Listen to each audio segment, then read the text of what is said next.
बीमारी के समय ज़रूरी होती है।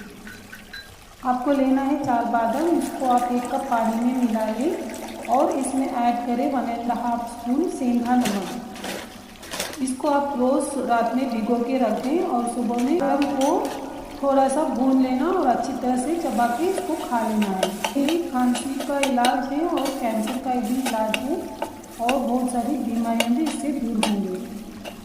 चलिए जानते हैं काली मिर्च कैसे खांसी में फ़ायदेमंद है।